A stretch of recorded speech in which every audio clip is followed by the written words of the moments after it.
जी बिस्मिल्लाहिर्रहमानिर्रहीम। हमारे पास क्वेश्चन है, define isomorphism of the graph and its point, check either given graph are isomorphic और not with reason, give the name to the words by yourself. हमने isomorphism की definition बतानी है और उसके कुछ पॉइंट्स बताने कि कब होगा कब नहीं होगा। दूसरे नंबर पे हमने ये बताना है कि इस ग्राफ के इन तमाम दोनों वर्सेस के जो हमारे पास ग्राफ आ रहा है, इनके तमाम वर्सेस को हमने नाम देने हैं और इनकी मैपिंग वगैरह डिफ़ाइन करनी है और ये बताना है कि हमारे पास ग्राफ जो है वो आइसोमॉर्फिक है या नहीं है। तो हम देखते हैं, क्वेश्चन की तरफ चलते हैं। तो हमारे पास ये क्वेश्चन है, सबसे पहले हमने दोनों ग्राफ को ड्रा किया, वर्सेस को हमने नाम दे दिए V1 V2 V3 V4 V5 V6 V7 V8 V9 और V10। ये हमारे पास G1 के तमाम वर्सेस को हमने नाम दे दिए। और इसी तरह हमने G2 जो था उसके तमाम वर्सेस को हमने नाम दे दिए U2 U3 U4 U5 U6 U5 U6 U7 U8 U9 और U10। सबसे पहले हमने कुछ चेक करना होता है कि ये ग्राफ आइसोमॉर्फिक है या नहीं। तो उसके लिए हम ये देखते हैं कि क्या जितने भी ग्राफ G1 के अंदर वर्सेस आ रहे हैं उतने G2 के अंदर आ रहे हैं। हाँ जी, इसके अंदर भी 10 वर्सेस आ रहे हैं, इसके अंदर भी 10 वर्सेस आ रहे हैं।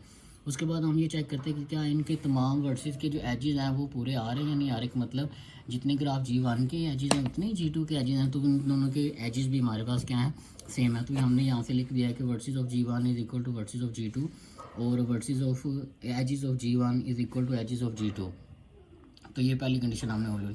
दूसरी कंडीशन ये होती है, हम ये चेक करें कि इसके अंदर जितने साइकिल बन रहे हैं उतने साइकिल इसके अंदर भी बने हैं।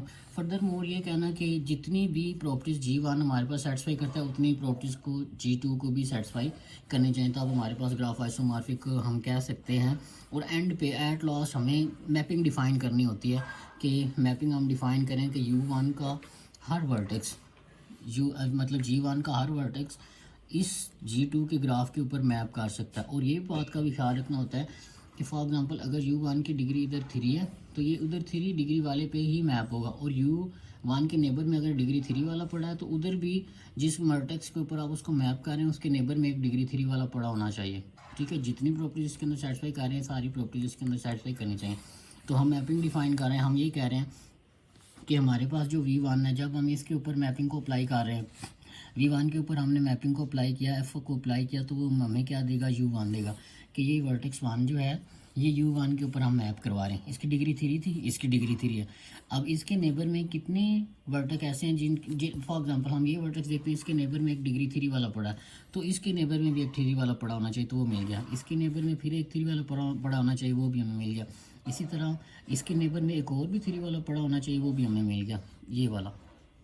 ठीक है, तो इसी तरह V1 को हमने U1 पे मैप किया और V2 को U2 के ऊपर मैप किया, V3 को U3 के ऊपर और V4 को U4 के ऊपर मैप किया, V5 को हमने U5 पे मैप किया। और सिमिलरली हमने तमाम वर्सेस को V6 को U6 पे, V7 को U7 पे, V8 को U8 पे और फिर V9 को U9 पे और V10 को U10 पे मैप किया। और ये सारी प्रॉपर्टीज़ को होल्ड करता है। नीचे हमने ये मतलब इनकी सारी मैपिंग भी डिफ़ाइन कर दी। तो अगर हमने वर्सेस का अकाउंट चेक कर लिया, एजिस का अकाउंट चेक कर लिया और फर्दर हमने मैपिंग उसकी डिफ़ाइन कर दी कि U1 का मतलब ग्राफ G1 का हर वर्टेक्स G2 के ग्राफ के ऊपर मैप किया जा सकता है। G1 के हर वर्टेक्स को हम G2 के वर्टिसेस के ऊपर मैप कर सकते हैं। तो इसका मतलब ये हुआ कि G1 जो है वो हमारे पास क्या है, G2 के आइसोमॉर्फिक है। तो G1 G2 दोनों आपस में क्या है, आइसोमॉर्फिक ग्राफ है। आगे वाले क्वेश्चन की तरफ चलते हैं।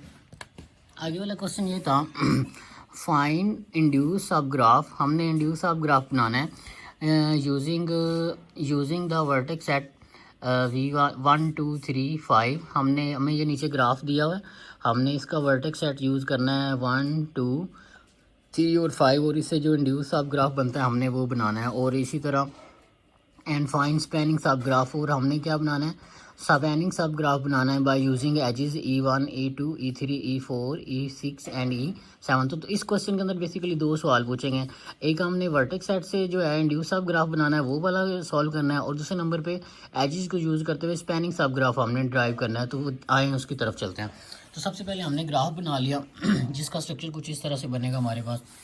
ये हमारे पास वही ओरिजिनल ग्राफ हमने उठाया। अब हम ये वाला वर्टेक्स सेट ले रहे हैं 1 2 3 5 ये वाला वर्टेक्स सेट हमने यूज़ करना है और इसको यूज़ करते हुए हमने क्या बनाना है, इंड्यूस सब ग्राफ बनाना है। तो कौन कौन सा वर्टेक्स लेना है, 1 2 3 5, ये हमारे पास ओरिजिनल ग्राफ था। तो इसका हमने वर्टेक्स 1 लिया, 2 लिया, 3 लिया और 5 ले लिया। अब हमने ये देखना है कि वर्टेक्स 1 किस किस के साथ अटैच था। वर्टेक्स 1 हमारे पास 5 के साथ अटैच था, ऊपर 2 के साथ अटैच था, 6 के साथ अटैच था। लेकिन अब हमने ये देखना है अब यहाँ पे वर्टेक्स 1 किस किस के साथ अटैच होगा, जो इसके सेट में वर्टिसेस पड़े हुए। जैसे वर्टेक्स 1 किसके साथ जुड़ेगा, 2 के साथ जुड़ेगा, तो 2 पड़ा है, वर्टेक्स 1 को वर्टेक्स 2 से अटैच कर दिया। वर्टेक्स 1 ने वर्टेक्स 6 के साथ मिलना है, 6 इधर नहीं है तो इसका एज नहीं मिलेगा। दूसरे नंबर पे हम क्या करना है, वर्टेक्स 1 किसके साथ अटैच है, 5 के साथ, तो वर्टेक्स 1 को हमने किसके साथ अटैच कर दिया, 5 के साथ, तो इसकी पॉसिबिलिटी पूरी आ गई। अब हम वर्टेक्स 2 की तरफ चलते हैं। वर्टेक्स 2 किस किस के साथ अटैच है, वो 1 के साथ अटैच है, तो वर्टेक्स 2 को 1 के साथ अटैच कर दिया। वर्टेक्स 2 किसके साथ अटैच है, 6 के साथ, तो 6 है ही नहीं, ये उसके साथ अटैच नहीं होगा। उसके साथ वर्टेक्स 2 जो है किसके साथ अटैच है, 4 के साथ, वर्टेक्स 4 इधर नहीं है तो 2 से अटैच नहीं होगा। वर्टेक्स 2 किसके साथ अटैच होगा, 3 के साथ, तो इधर वर्टेक्स 2 है, ठीक है, और इधर वर्टेक्स 3 है, तो ये वर्टेक्स 2 वर्टेक्स 3 से अटैच होगा, 2 की भी कहानी ख़त्म होगी। अब वर्टेक्स 3 की तरफ चलते हैं। वर्टेक्स 3 किस किस के साथ अटैच है, इसने 2 के साथ अटैच होना था, तो ये ऑलरेडी हमने अटैच कर दिया, अब दोबारा नहीं करेंगे, एक ही बार करेंगे। वर्टेक्स 3 भी 6 के साथ अटैच होना चाहिए, वर्टेक्स 6 इधर है नहीं तो उसके साथ अटैच नहीं होगा। वर्टेक्स 3 ने वर्टेक्स 4 के साथ अटैच होना था, वर्टेक्स 4 भी नहीं, उसके साथ नहीं अटैच होगा। वर्टेक्स 3 ने आप किसके साथ अटैच होना है, 5 के साथ, तो इसको हमने इसके साथ 5 के साथ मिला दिया। अब वर्टेक्स 5 की तरफ चलते हैं। वर्टेक्स 5 किस किस के साथ अटैच होगा, सबसे पहले V4 के साथ अटैच होगा, इधर V4 है नहीं तो इसका हमें रोला ही नहीं है, ठीक है। वर्टेक्स 5 किसके साथ अटैच होगा, वर्टेक्स 3 के साथ, वर्टेक्स 5 वर्टेक्स 3 के साथ हमने अटैच कर दिया। और वर्टेक्स 5 किसके साथ अटैच होना चाहिए, 1 के साथ, तो वर्टेक्स 5 को हमने 1 के साथ अटैच कर दिया।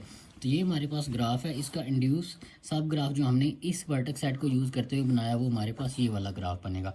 अब इसी क्वेश्चन का दूसरा पार्ट ये था कि ये ग्राफ हमने यूज़ करना है और इससे हमने स्पैनिंग सब ग्राफ बनाना है जिसके एजेस हमारे पास ये होने चाहिए, ये वाले, ठीक है। तो इसको बनाने का तरीका बहुत आसान है। सबसे पहले हमारे पास क्या होना चाहिए, E1 एज होना चाहिए। तो हम यहाँ पे देखते हैं E1 एज किधर से बन रहा है, E1 एज इधर बनाएंगे, ये E1 बना लें। अब E1 किस किस वजह से बन रहा है, 1 और 2, तो इधर 1 और 2 भी लिख दिया, क्लियर। अब E2 की तरफ चलते हैं। E2 हमारे पास कौन सा एज है, ये वाला, तो 2 से इधर आए, E2 का नाम दिया, इसके साथ दूसरा वर्टेक्स कौन सा अटैच था, वो 4 लगा दिया, डन। उसके बाद E3 की तरफ चले गए।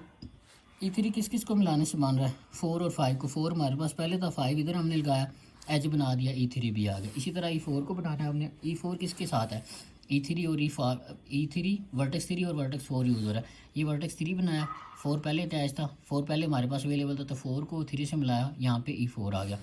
उसके बाद E6 बनाना है हमने, E6 किसके दरमियान है, वर्टेक्स 3 और वर्टेक्स 6 के दरमियान। ये वर्टेक्स 3 आ गया, ये वर्टेक्स 6 आ गया, यहाँ पे इनकी वजह से कौन सा एज बन रहा था वो बना दिया, E6 बन रहा है। एंड पे हमें क्या चाहिए, E7 चाहिए। तो E7 किस किस की वजह से बन रहा है, 1 और 6 की वजह से। हमने वर्टेक्स 6 को इसको बनाने के लिए यूज़ कर लिया था, तो 6 को हम 1 से अटैच कर देंगे, ये E7 आ जाएगा हमारे। अब इसके अलावा हम कोई और एजिस के अंदर नहीं लगाएंगे, ठीक है। हमने सिर्फ ये वाले एजेस यूज़ करते हुए हमने ग्राफ कंस्ट्रक्ट करना था, तो ये वाले ग्राफ एजेस यूज़ करते हुए हमने ग्राफ कंस्ट्रक्ट कर लिया। ये वाला हमारे पास ग्राफ था, ये हमने उसके स्पैनिंग सब ग्राफ बनी, इसका हमने स्पेलिंग सब ग्राफ बनाया है, ठीक है, बाय यूजिंग दीज एजेस, ठीक है। अब हम आगे चलते हैं जी। क्वेश्चन है हमारे पास, calculate Laplacian matrix of given below graph. हमारे पास ग्राफ दिया हुआ है, हमने इसका लैप्लाशियन चेक करना है कि इसका लैप्लाशियन मैट्रिक्स हमारे पास क्या बनता है। बड़ा इंटरेस्टिंग क्वेश्चन है ये, हमारे पास मैट्रिक्स की जो है रिप्रेजेंटेशन उसको बयान करता है, तो इसको हम देख लेते हैं। जी हमारे पास ग्राफ है, ये वाला हमारे पास ग्राफ था, हमने इस ग्राफ को कंस्ट्रक्ट कर लिया, V1 V2 V3 V4 V5 V6, इसको हमने नाम दिया। बीच में हमने वो वर्ड्स भी लिख दिए जिस तरह हमारे पास क्वेश्चन में लिखे हुए थे।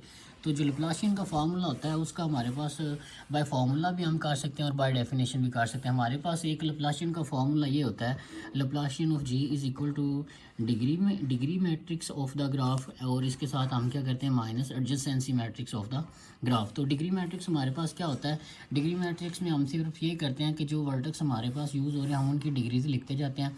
फॉर एग्जांपल हमारे पास ये ग्राफ दिया हुआ था, तो ये वर्सेस कितने हैं, टोटल 6 हैं, तो हम यहाँ पे लिख लेते हैं V1 V2 V3 V4 V5 V6। इसी तरह रो में भी लिख देना और कॉलम में भी इधर लिख लेना है ताकि हमें प्रॉब्लम ना हो लिखते हुए। तो वर्टेक्स 1 की डिग्री क्या है, 3। डिग्री मैट्रिक्स के अंदर सिर्फ उसी वर्टेक्स की डिग्री आएगी जिसकी हम बात करें। ये V1 का कॉलम है, V1 ठीक है, V1 तो ये आएगा, V2 नहीं आएगा, यहाँ पे 0 आएगा। बाकी तमाम एंट्रीज उसकी क्या आएंगी, 0 आएंगी। सिर्फ हमारे पास डायगोनल्स में एंट्री आएंगी डिग्री मैट्रिक्स के अंदर, ठीक है। तो वर्टेक्स 1 की डिग्री हमारे पास क्या थी, 3, वो हमने 3 बना दी।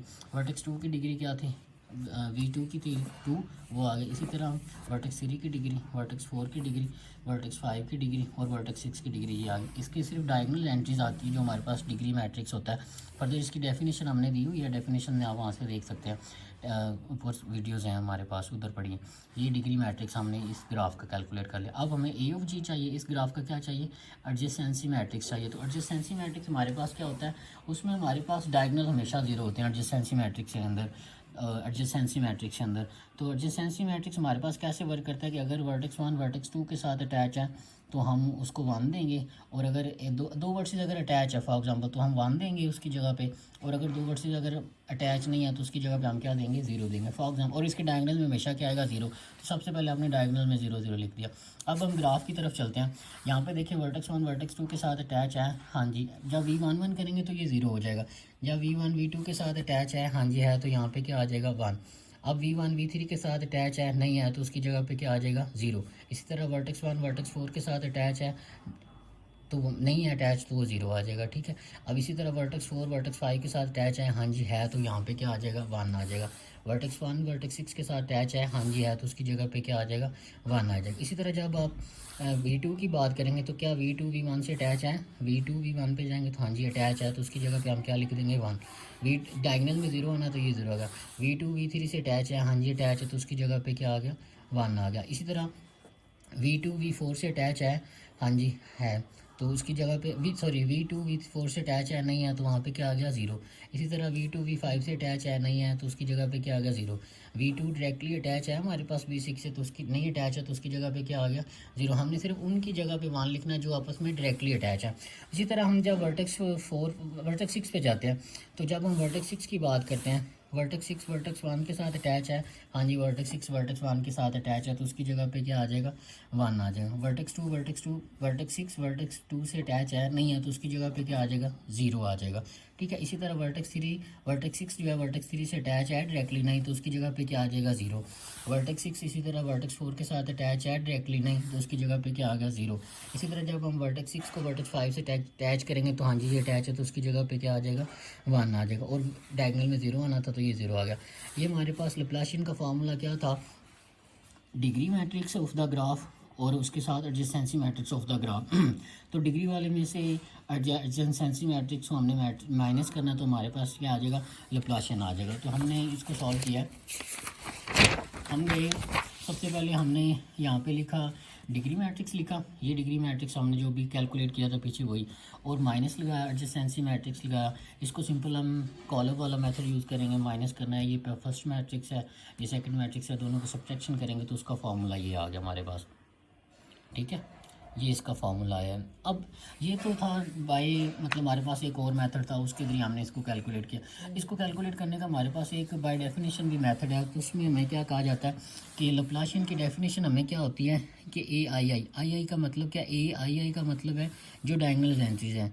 डायगोनल एंट्रीज में क्या आएगी, डिग्री आएगी किसकी, उस वर्टेक्स की जिसके डायगोनल की आप बात कर रहे हैं, ठीक है। और अगर दो वर्सेस यहाँ पे अटैच हैं, VI और VJ, तो क्या है, दो वर्सेस हैं, अगर वो आपस में अटैच है तो उसकी जगह पे क्या आएगा, -1 आएगा। और अगर दो वर्सेस आपस में अटैच नहीं है तो उसकी जगह पे हम क्या लिखेंगे, 0 लिखेंगे। ये लैप्लाशियन की बाय डेफिनेशन हम मेथड यूज़ कर सकते हैं।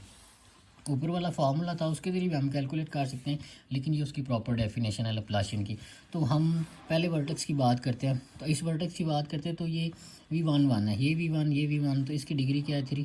तो हमने अगर डायगोनल्स में कौन सी चीज़ आएगी उसके क्रॉसपोंडिंग जो उसकी डिग्री आ रही, यहाँ पे क्या आ जाएगा, 3। अगर हम दूसरे कॉलम की डायगोनल की बात करते हैं, मतलब V2 की, तो इसकी जगह पे क्या आ जाएगा, 2। इसी तरह V3 की बात करेंगे तो उसकी जगह पे क्या आ जाएगा, इसकी डिग्री कितनी है, 3 आ जाएगा। V4 के डायगोनल की बात करेंगे तो उसकी जगह पे क्या आ जाएगा, 2। इसी तरह V5 की जगह पे क्या आ जाएगा, 4। और V6 की जगह पे क्या आ जाएगा, 2। अब हम बात करते हैं ये कैसे है। यहाँ पे V1 पड़ा है, V1 करेंगे तो 3, V1 V2, क्या V1 V2 से अटैच है, हाँ जी अटैच है। ये V1 है, ये V2 है, ये अगर आपस में अटैच है तो उसकी जगह पे क्या आएगा, -1, तो यहाँ पे -1 आ गया। अब V1 V3 से अटैच है डायरेक्टली, नहीं अटैच तो उसकी जगह पे क्या आ गया 0। V1 V4 से डायरेक्टली अटैच है, नहीं अटैच तो उसकी जगह पे क्या आ गया 0। जैसे ये था Vi और Vj 0 कब होगा, जब दोनों आपस में अटैच नहीं होंगे। जब V1 V5 से अटैच है, हाँ जी है, तो उसकी जगह पे क्या आना है -1। इसी तरह V1 V6 से अटैच है, V1 V6 आपस में अटैच है, हाँ जी अटैच है, तो उसकी जगह पे क्या आना है -1 आना। और सिमिलरली हम ये बाकी कर सकते हैं। तो जो हम बाय डेफिनेशन लैप्लासियन का आंसर निकालेंगे वो ये आएगा, और जो बाय फार्मूला हमने आंसर निकाला है वो ये है। दोनों का आंसर हमारे पास क्या आता है, सेम आता है। तो ये हमारे पास इसका सोल्यूशन था। Thank you so much for your time और फॉर वाचिंग। और अगर आपका कोई क्वेश्चन है तो प्लीज़ आप कमेंट्स करें और क्वेश्चन पूछें, इंशाल्लाह हम उसको क्लियर करेंगे। Thank you so much.